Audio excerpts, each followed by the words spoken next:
My dad didn't just miss a birthday or a school ceremony, he missed my wedding. The one day I begged him to show up. The one day his absence echoed louder than the vows I spoke. I remember standing at the end of the aisle, my bouquet trembling, staring at the empty chair where he should have been.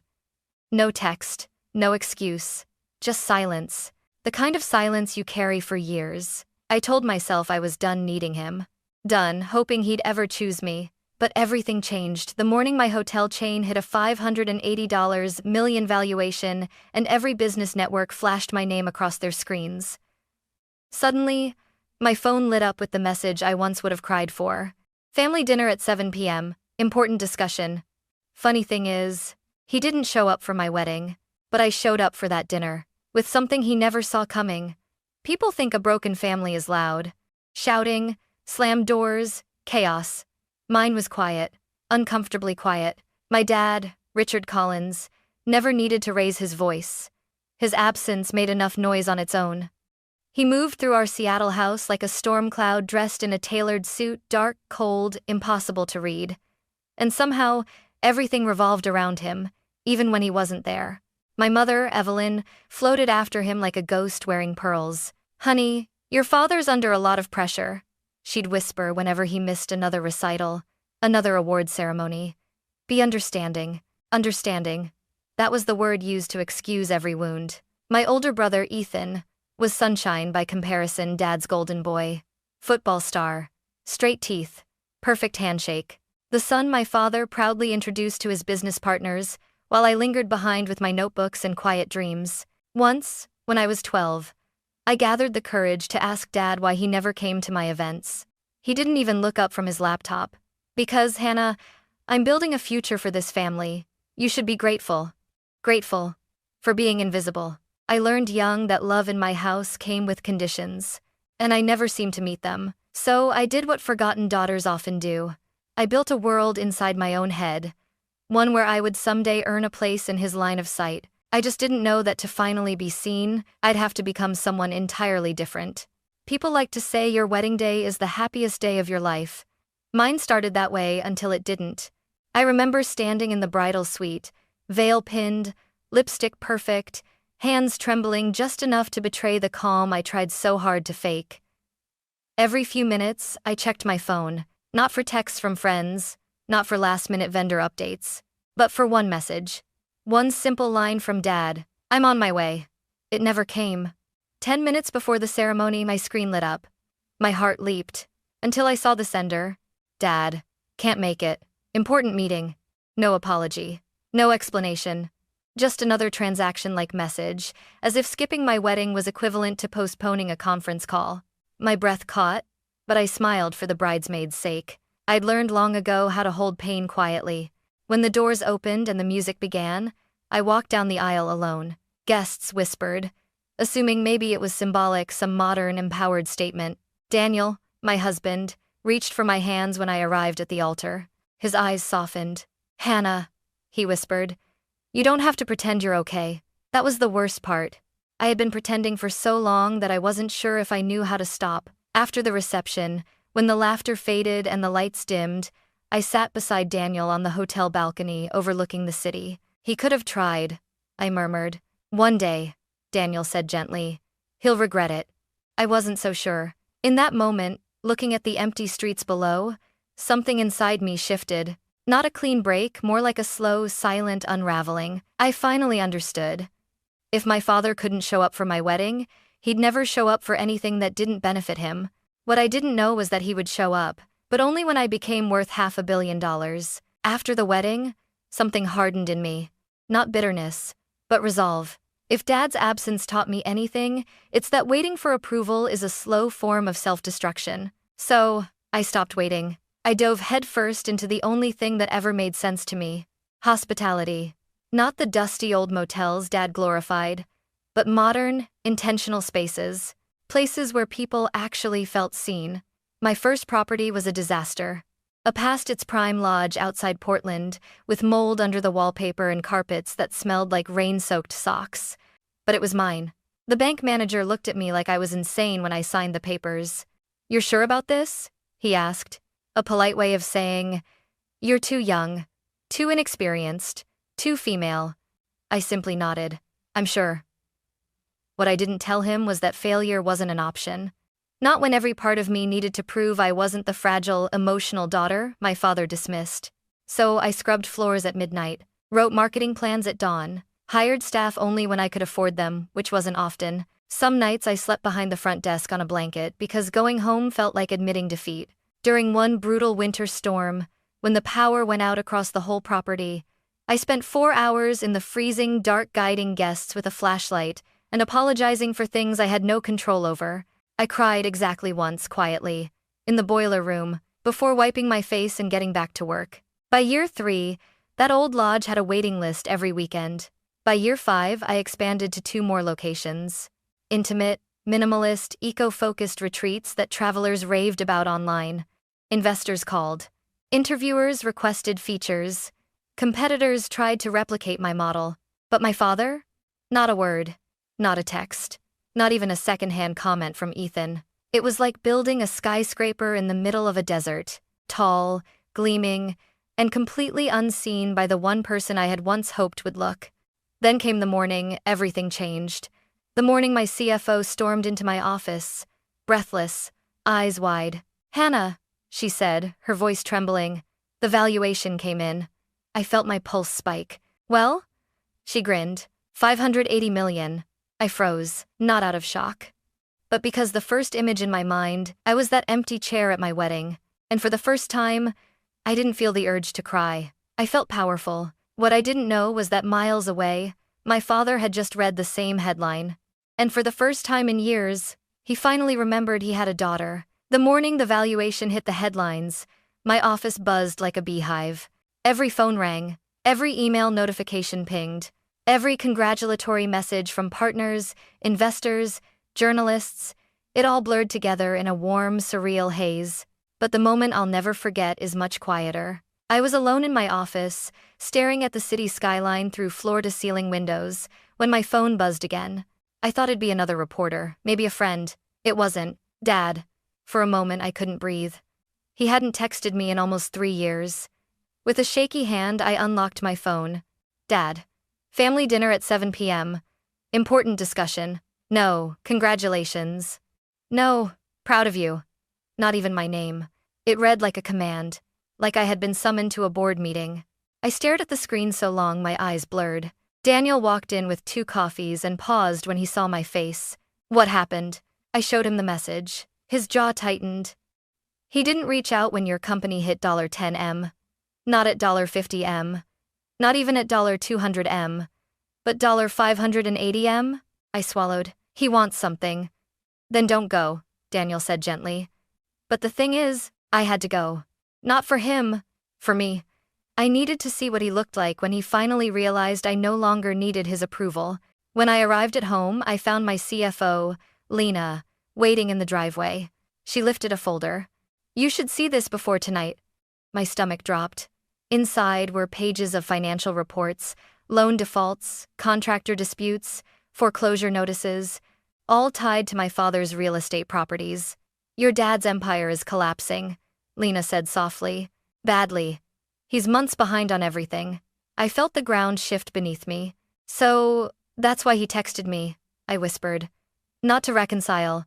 Not to fix anything. Just to use me." Lena hesitated. "There's more. The lenders are panicking.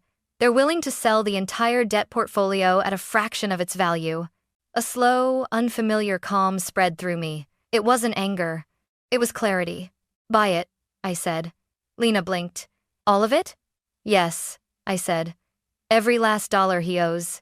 Because if my father wanted a family meeting, he was about to meet a very different version of his daughter.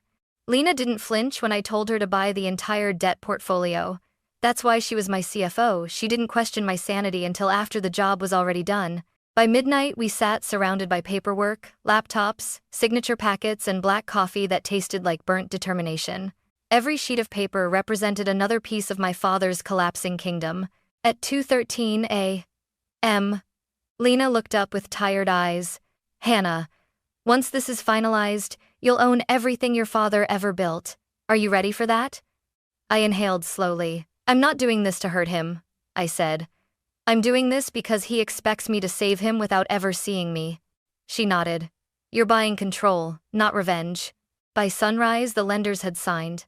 By noon, the legal team confirmed the transfer. By late afternoon, my father's debts, his hotels, his land, his once sacred legacy were officially under my authority. I expected triumph, some electric spark of victory. Instead, I felt quiet, like the kind of quiet when a storm pulls back before it hits. That evening, I went to the closet and pulled out clothes I rarely wore: a fitted black dress, a tailored coat, heels that made my posture straighten with unintentional authority. This wasn't about looking powerful. It was about no longer shrinking. Daniel watched me fasten my earrings. You're nervous, he said gently. I didn't deny it. I'm not nervous about seeing him, I replied. I'm nervous I might still care. He stepped closer, his voice soft. Hannah, caring doesn't make you weak. Letting him keep hurting you does. I exhaled shakily. Tonight wasn't about pleasing my father. Tonight was about facing him with the truth he had spent a lifetime ignoring. On the drive over, the city lights blurred into streaks through my windshield. My mind drifted back to all the times he dismissed me. Focus on something simpler, Hannah. You're not cut out for real business. This industry is too big for you. I used to internalize every word. I used to think success would prove him wrong. But holding the documents in my bag, the contracts giving me full legal claim over his empire, I realized something. I didn't need to prove anything. I already had. When I pulled into the country club parking lot, my phone buzzed again. A text from Mom. Mom, please be kind to your father tonight. He's under stress. My chest tightened. Even now, after everything, they still expected me to shrink, to bend, to soothe the ego of the man who never once protected mine. Not tonight. I slipped my phone into my purse, locked the car, and stood taller than I ever had. Because tonight, I wasn't the girl he ignored. I wasn't the bride he abandoned. I wasn't the daughter he forgot. I was the woman who owned the future he was about to beg for. And he had no idea. The country club's private dining room was lit with warm amber lights. Too soft, too elegant for what was about to happen. I pushed the door open, and 4 faces snapped toward me. Dad, Mom, Ethan, Uncle Mark. All sitting at a perfectly set table with expensive wine they definitely couldn't afford anymore. Dad leaned back in his chair like a CEO waiting to discipline an employee. Hannah, he said, not smiling. You're late. I closed the door behind me. No, I said calmly. I arrived exactly when I meant to. Mom flinched at my tone. Dad's eyebrow twitched, but he didn't comment. Sit, he ordered. We have things to discuss. I didn't move. I know why I'm here, Ethan scoffed. Then let's skip the dramatics. Dad's business is in trouble, big trouble. And you are doing exceptionally well. Dad finished for him, his voice smooth but sharp. Your company's valuation proves you have the means to help your family. Help your family. Not I'm proud of you. Not congratulations. Just expectation. Entitlement. I stepped closer to the table. So this dinner, I said, is about money. Mom clasped her hands. Hannah, sweetheart, your father is failing, I interrupted. Financially, operationally, completely. Dad's expression darkened. We hit a rough patch, that's all. With your support, we can stabilize the properties until— You mean the properties you haven't paid contractors on for months? I asked. The loans you defaulted on? The ones already scheduled for liquidation? Ethan's eyes widened. Dad stiffened. Uncle Mark cleared his throat nervously. Dad hissed. How do you know about that? I placed my bag on an empty chair and pulled out the thick folder Lena prepared. Because, I said, sliding it across the table, I now own every dollar of your debt. Dad blinked. What did you just say? Ethan grabbed the folder, flipped it open, and his face drained of color. Dad, he whispered, this is real. She bought everything. Mom clutched her chest. Oh my God. Hannah, why would you do that? Dad slammed his palms on the table. How dare you interfere in my business? I remained steady. You summoned me here for help. This is help. This is control, Dad roared. You're trying to take what's mine. I met his fury with complete stillness. I didn't take it. You lost it. I just got there first. Ethan stood. You're unbelievable. Dad built everything we have. Everything you have, I corrected. I built mine on my own. Mom was crying now. Hannah, please. Your father is under so much pressure. He's been working so hard. I snapped. He didn't even come to my wedding. Silence slammed into the room. Dad's jaw tightened. That was unfortunate timing. No, I said sharply. Unfortunate timing is traffic. Missing your daughter's wedding is a choice. You conmated Kenston was mean. He opened his mouth to speak, but I cut him off. This isn't about family. It's about money. You ignored me for years until I became valuable. Mom whispered. That's not true. Then why? I asked quietly. Did he text me only after he saw that $580M headline? Why not when I opened my first hotel? Or my second? Or at my wedding? Why now? Dad's voice cracked not with sorrow, but with anger. You owe this family. I slammed my hand on the table so hard the wine glasses rattled. I owe you nothing. They all froze. My voice was shaking but strong. I begged for your love for years. I worked myself into the ground trying to become someone you'd finally show up for. And when I succeeded on my own, you didn't congratulate me. You summoned me. Dad's eyes narrowed. So what now? You want to humiliate us? Destroy everything I built? I reached into the folder and pulled out a single envelope. I'm giving you a path out, I said. 30 days to vacate all properties. After that, my company takes full operational control. Mom sobbed. Please, Hannah, don't do this. Dad stared at me, not with fatherly sadness, but with the stunned realization that he no longer held power over me. You're no daughter of mine, he whispered. Finally, the truth spoken aloud. I straightened my posture, lifted my chin. No, I said quietly, and you made sure of that years ago. Then I picked up my purse, turned my back on all of them, and walked toward the door. Behind me, chairs scraped, someone shouted my name. My mother wailed, but nothing touched me. For the first time in my life, I wasn't leaving, wishing they'd follow me. I was leaving knowing they couldn't stop me. The night air hit me like a wave the moment I stepped outside the country club. Cool, open, free. For a second, I just stood there on the stone steps, my chest rising and falling as if I had been underwater for years and finally surfaced. Behind the doors, I could still hear muffled yelling, my father furious, my mother crying, Ethan trying to salvage whatever scraps of control they thought they still had. But none of it reached me. Daniel was waiting in the car. When he saw my face, he didn't ask what happened. He just took my hand as I slid into the passenger seat. You okay? He asked softly. I stared out the window at the glowing waterfront lights. I thought it would hurt more. Did it? I shook my head. It felt like walking out of a prison I didn't realize I'd been serving a life sentence in. The next morning, sunlight flooded my kitchen, warm and gentle, nothing like the harsh office lighting I'd grown accustomed to. The folder containing every document from last night sat on the counter. Before, I would have dreaded opening something like that. Now? It looked like freedom bound in paper. Lena called at 9 a.m. The transition is complete, she said. You're officially in control of all assets.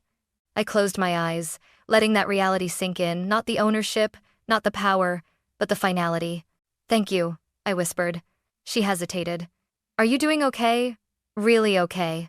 I surprised both of us by smiling. I think I've never been better. The next weeks were a blur of movement, but different from before, lighter, steadier. I toured each of Dad's failing properties with my team, where he saw crumbling walls, outdated decor, stained carpets. I saw possibility. We can turn this into a wellness retreat, I told the designers. Make it calm, healing, intentional. It felt symbolic, transforming the ruins of my father's empire into places built on peace, not power. One afternoon, as I stood in the lobby of what would soon become our flagship retreat, I caught sight of my reflection in the glass door. Black blazer, hair pulled back, eyes steady, without fear or doubt. A woman who outgrew the smallness she was raised in. I didn't look like the girl who once cried alone in a bridal suite, waiting for a father who never came.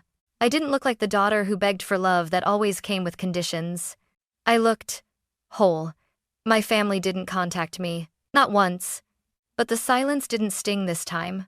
It simply existed like background noise in a place I no longer lived. Ethan posted vague quotes on social media about betrayal. Mom left 2 voicemails crying but never apologizing. Dad? Nothing. His pride was too loud for words. And yet, For the first time, their reactions didn't pull me back into old wounds. They didn't define me. They didn't matter. Because I finally understood that walking away wasn't abandonment. It was self-rescue. It was giving myself what my father never gave me. Permission to choose a life not shaped by his absence, but by my presence. People assume that success heals every wound, that once your name appears on headlines beside a number like $580 million, all the emptiness disappears. But that's not how healing works.